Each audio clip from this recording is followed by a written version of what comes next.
Господи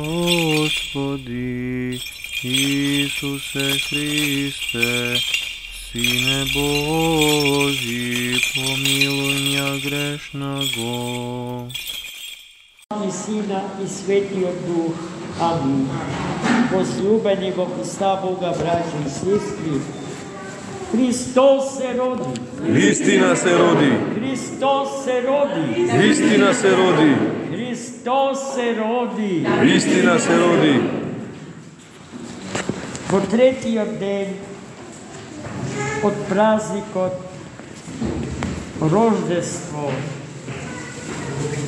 на нашиот Господ и Спасител Исус Христос, Светата Црква Божја си спомнува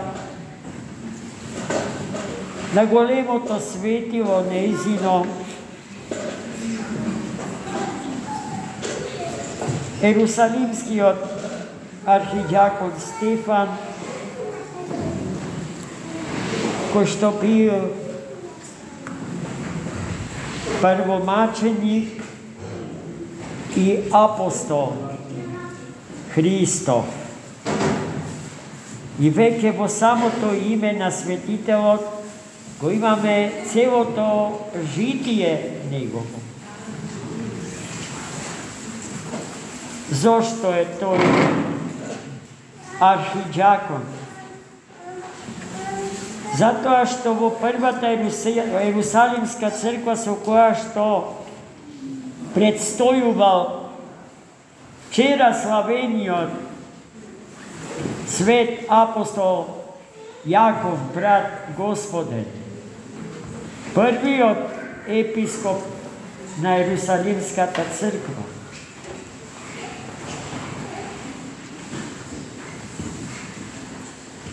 Со црквата и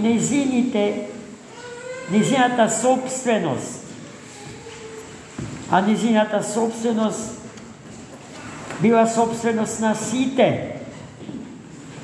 Првите христијани одбивале да имаат лична, приватна собственост, поради што откако ќе станеле членови на Светата Црква, во неа влегувале со се што имаат, па и со целата своја собственост, движна и недвижна. Со таа собственост управувале 7 ерусалимски ѓакони. Светиот Стефан бил прв од 7 или прв меѓу 7, поради што е наречен архидјакон. Прв меѓу ѓаконите на Ерусалим. За 7 ѓакони и особено за личноста на првиот меѓу нив, Свети Стефан, имаме за жал скудни знаења и сознанија, не затоа што ги немаме, туку затоа што не сакаме да се информираме. Имаме, велам, најчесто погрешни сваќања за нив. Едно од имињата на архидјаконот Стефан е апостол. Тој е еден од 70 апостоли Христови, задолжен за мисијата на Светата Црква Христова. И тој необично успешно ја спроведувал, бидејќи бил извонредно воспитан и образован човек. Тој му припаѓал на хеленистичниот свет, кој што многу полагал на знаењето, на образованието. Иако по крв бил евреј,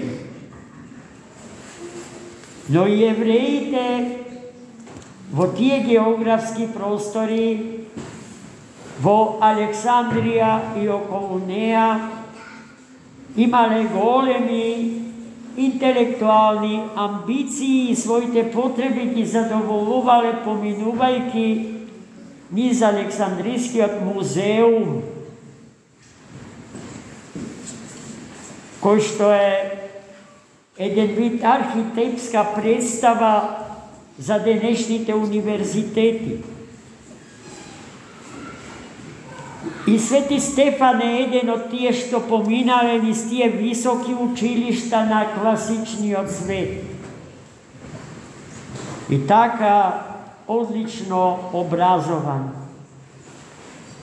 Тој го познал Христа Господа и целосно му се предал.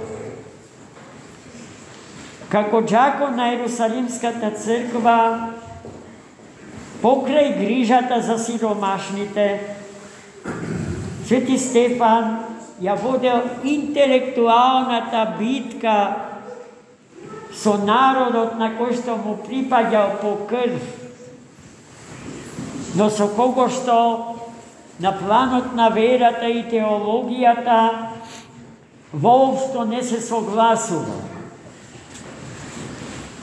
Па затоа имал слобода погрешната вера, погрешното поимање на старозаветната теологија и историја на старозаветниот избран народ од неговото време жестоко да ја критикува, па и да го осуди јавно и бестрашно за смртта на Спасителот Христос, бидејќи Христос е грчко име за еврејското Месија, а за нашето Спасител. И гледајте, личноста за која што живеел старозаветниот човек,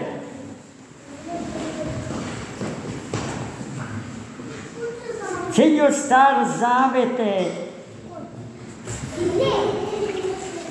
трепетно исчекување на доаѓањето на Месија. И тој доаѓа без да биде примен од народот кој што живееше за неговото доаѓање. И не само што не го прими, туку го уби. И Свети Стефан тој им го кажуваше во лице, имајќи неброени аргументи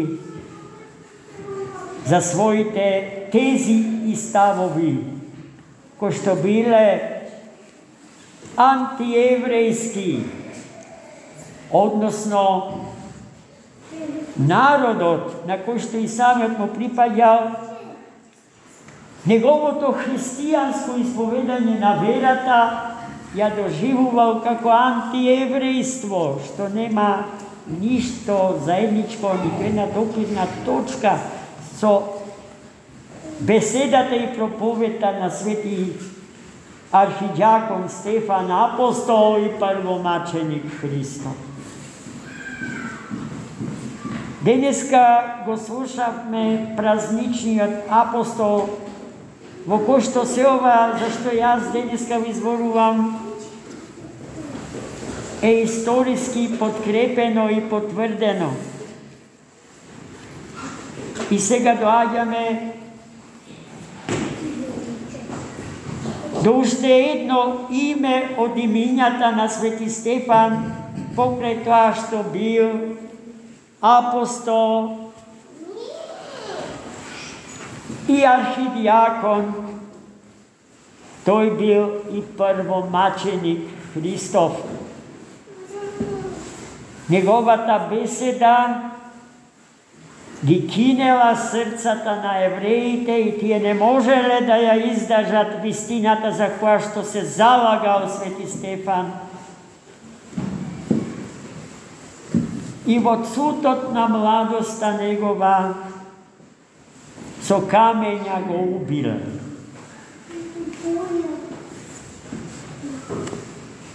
Но Svetý Stefan не бил само одличен теоретичар на раното християнство, туку и човек кој што со целиот свој живот стоел за секој свој збор и поради што својата вера во Христа, Богочовекот Христос, ја плати со својот собствен живот. Останувајќи до крај христијанин, бидејќи во моментот кога неговите сонародници го убиваа со камења, тој гледајќи го небото отворено и Христа распнатиот во небесните височини, принесуваше молитва Господ да го прими неговиот дух, а на неговите убици да им прости, бидејќи не знаат што прават. Не земај им го, Господи, ова за грев. Не земај им го за грев, Господи, убиството што го вршат над мен. И гледајте, Свети Стефан е прв во историјата на христијанството кој што на тој начин умрел за Христа Господа и го потврдил, го запечатил маченичниот етос како незаменлив етос на Светата православна црква, надвор од кој што христијанство нема, браќи и сестри. Во црква не се доаѓа да се ужива, туку да се страда. Во црква не се доаѓа да се патува, да се движиме по црвени теписи и по широки патишта, туку по трнливи патишта и тесни, и низ тесни порти се поминува за да се влезе во денот невечерен, во 8-миот ден од царството на Троичниот Бог, во кого што денеславениот Свети Стефан учествува во вечната небесна литургија, чиј предстојател е самиот Христос Бог. И како таков тој останува незаобиколен и незаменлив пример за сите нас, особено за нас кои што го носиме неговото име. Не случајно, браќи и сестри, носиме имиња на светители. Животот на светителот чие име го носиме е примерот што треба да го следиме во нашиот живот. Ние што го носиме името на денеславениот архидиакон Стефан, треба да видиме секогаш подготвени како него и животот свој да го дадеме за Христа Господа. Но ако тоа не се случува, конкретно со човекот кој што денеска ви се обраќа, а го носи името на Свети Стефан, ве молам да ни простите. И особено мене, безумниот и сегрешниот, и непотребниот, и незаслужниот, слуга на живиот Бог, презвитер на неговата света црква. Амин. За многу години.